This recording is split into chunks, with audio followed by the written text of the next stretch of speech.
시청자 여러분 안녕하십니까? 8월 20일 토요일 JCM 모닝뉴스입니다.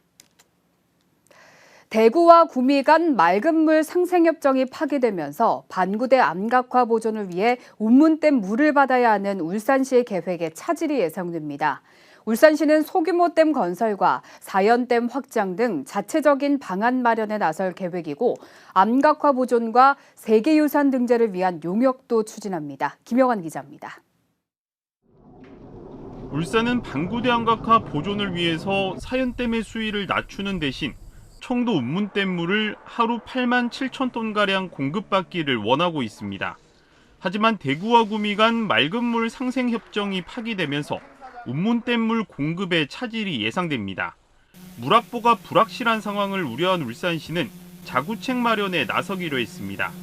소규모 댐 건설과 사연댐의 유역을 넓히는 방안 등 자체적으로 물 문제를 해결할 수 있는 용역을 추진하기로 했습니다. 이번 추경에서 관련 예산을 확보하고 조만간 용역을 진행할 예정입니다. 울산시 자체 내에서 소규모 댐도 한번 검토해보고 그리고 사연댐 유역을 쉽게 말하면 그릇을 넓히는 방안도 있을 거고 하여튼 여러 가지 안들이 있는데 그거에 대해서 한번 용역을 해보겠다. 울산시는 또 반구대 암각화의 세계유산 등재를 위해 구체적인 종합관리계획을 수립하는 용역에도 나섭니다. 기존에는 수문 설치에 주안점을 뒀지만 이번에는 수문 설치가 아닌 천전리각석과 방구천 일원 등 유산구역 전체를 어떻게 관리할 것인가에 대한 종합계획을 수립하는 용역입니다. 이와 함께 반구대 세계암각화센터 건립 타당성 조사 용역도 진행합니다. 건립 필요성에 대한 논리 개발과 지역에 미치는 문화적, 경제적 효과 분석, 센터의 효율적인 운영 방안과 재원 조달 계획이 담길 예정입니다. 종합관리계획 용역 예산은 3억 원, 세계암각화센터 용역 예산은 3억 6천만 원입니다. 맑은 물 확보를 위한 자구책 마련과 함께 반구대 암각화 보존과 세계유산 등재를 위한 움직임이 본격화하고 있습니다. JCN 뉴스 김용환입니다. 김두겸 울산시장은 어제 서울에서 열린 제50차 대한민국 시도지사 협의회 총회에 참석해 지역 현안에 대해 설명했습니다. 김 시장은 원전 인근 지자체들이 재정적인 지원을 받지 못하고 있다며 원전안전교부세 신설을 위한 법령 개정에 힘을 모아줄 것을 당부했습니다. 김 시장은 이어 10월 울산에서 열리는 전국체전과 장애인체전의 성공적인 개최를 위한 적극적인 참여와 관심을 요청했습니다.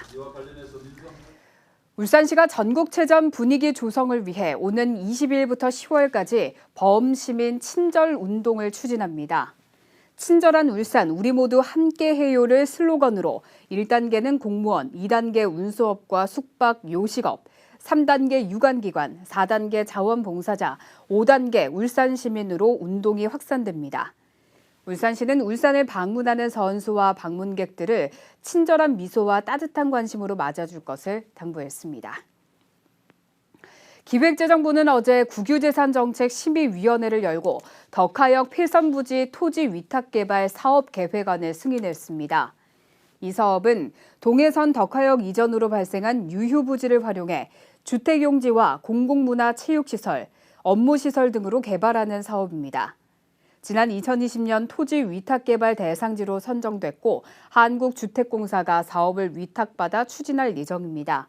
기재부는 공공주택 417호를 공급하고 벤처와 창업 지원을 위한 업무 복합시설과 공공문화체육시설 그리고 공원 등의 기반시설을 확충할 계획입니다. 부산과 울산, 경남 지역의 주력 산업 인력난 해소를 위한 부울경 일자리 박람회가 오는 22일부터 9월 2일까지 온 오프라인으로 열립니다.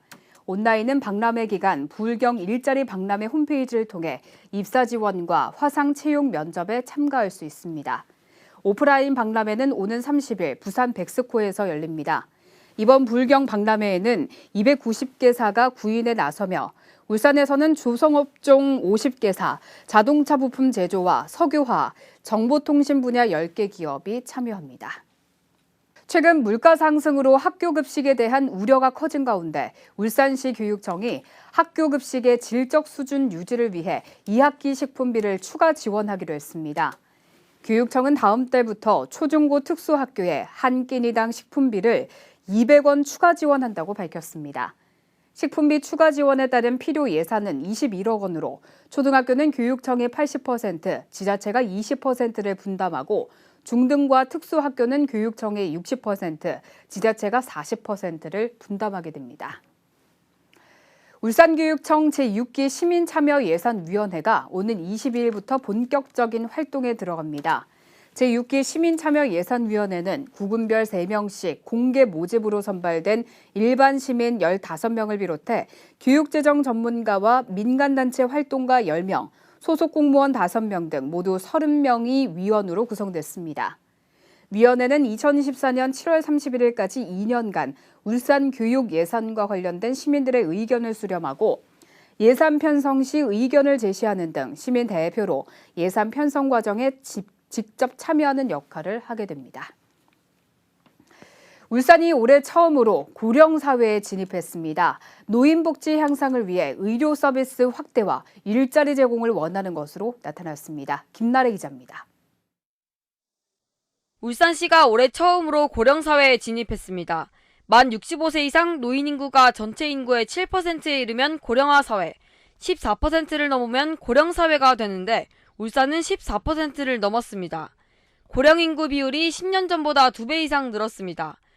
노인 복지 향상을 위해 필요한 서비스를 묻는 설문조사에서 의료 서비스 확대가 가장 높았고 이어 노인 일자리 제공 순을 보였습니다. 여기 가까이 의료시설이 좀 불편하고 또 많이 없는 것 같고요. 그래서 어르신들을 위해서 조금 편리하게 차 운행도 그렇고 그게 좀 있었으면 좀 하는 바람입니다. 현재 울산의 노인 일자리가 13,000여 개 있지만 교통지도 등에 치중되어 있어 다양성을 높여야 한다는 요구도 있습니다. 하려는 욕심들도 많고 또 여기 와서 보면은 봉사들도 참 많이 해요. 그렇게 하는데 좀 우리 진짜 우리의 능력을 좀 할 수 있는 거 그거를 좀 많이 해주시고. 월 평균 가구 소득이 200만 원 미만이거나 주거 형태가 보증금이 없는 월세인 경우 노인 일자리 제공을 가장 많이 원하는 것으로 나타났습니다. 가정도우미 등 소외노인 지원 강화를 원하는 지역은 울주군이 다른 구군에 비해 2배가량 높은 것으로 조사됐습니다. 이에 따라 1인 노인 가구와 저소득 노인 가구에 대한 경제적 사회적 관심을 강화해야 할 것으로 보입니다. 울산시는 이번 사회조사 결과를 바탕으로 노인 복지 정책을 수립할 계획입니다. 울산이 올해 고령사회로 진입한 만큼 고령층을 위한 정책이 선제적으로 마련돼야 할 때입니다. JC 뉴스 김나래입니다. 최근 울산 지역 영유아 사이에서 수족구병 발생이 늘고 있어 주의가 요구됩니다. 울산시에 따르면 지난해 수족구병 환자 수는 71명이었지만 올 들어 7월까지 159명으로 급증하는 추세를 보이고 있습니다. 수족구병은 통증이나 발진, 붉은 물집과 가려움 등의 증상이 나타나고 보통 일주일이 지나면 자연 회복되지만 드물게 뇌수막염이나 뇌염, 마비 증상 등 합병증이 동반될 수 있습니다. 울산시는 손 씻기 등 개인 위생과 소독 등을 철저히 해줄 것을 당부했습니다. 국민의힘 박성민 국회의원이 대형마트의 의무 휴업일 폐지 철회를 요청한 전국 상인연합회를 적극 지원하겠다고 밝혔습니다. 박 의원은 지난 18일 전국 상인연합회 회장단과 면담을 가진 자리에서 대형마트가 자본력을 바탕으로 유통시장을 독점할 수 있는 만큼 의무 휴업일 폐지는 부당하다며 연합회를 적극 돕겠다고 말했습니다. 유통산업발전법에 따라 대형마트들은 영업시간을 오전 10시부터 자정까지로 제한하고 매월 2차례 의무 휴업일을 지정하도록 규정하고 있습니다. 울산 소방본부는 어제 우림연합 메디컬센터와 소방공무원의 심신 안정과 건강 증진을 위한 업무 협약을 체결했습니다. 우림연합 메디컬센터는 재난 현장에서 유해 환경에 노출된 소방공무원에게 고압 산소 치료를 무상으로 제공하기로 했습니다. 이에 따라 순환 구조 현장에서 발생하는 잠수병과 유해가스 흡입에 따른 질병 예방에 도움이 될 것으로 기대됩니다. 우림연합 메디컬센터는 울산 의료기관 최초로 다인용 고압 산소 치료 챔버를 도입했습니다. 울산시는 제19회 에너지의 날을 맞아 오는 22일 전국에서 동시에 실시하는 소등 행사에 동참한다고 밝혔습니다. 전력 사용 피크타임인 오후 2시에서 3시에는 냉방기기의 온도를 26도에서 28도로 유지하고 오후 4시에서 5시까지는 삼산동 디자인 거리에서 에너지 절약 캠페인을 진행합니다. 또 저녁 9시부터 5분간 건물 내외부 전체를 소등하며 에너지 절약 실천을 위한 소등 행사에 시민들의 동참을 당부했습니다. 현대자동차의 아이오닉5가 미국 자동차 전문지인 카옌 드라이버가 발표한 2022 올해의 전기차에 선정됐습니다. 카옌 드라이버는 아이오닉5를 포함한 아우디 이트론 GT와 BMW i4, 쉐보레 볼트 EV 등 20개 전기차 모델을 대상으로 3주간 평가를 실시했으며 아이오닉5를 최고의 전기차로 선정했다고 밝혔습니다. 특히 아이오닉5는 주행 성능과 항속거리, 충전 속도 등 전반적인 부분에서 우수한 평가를 받았습니다.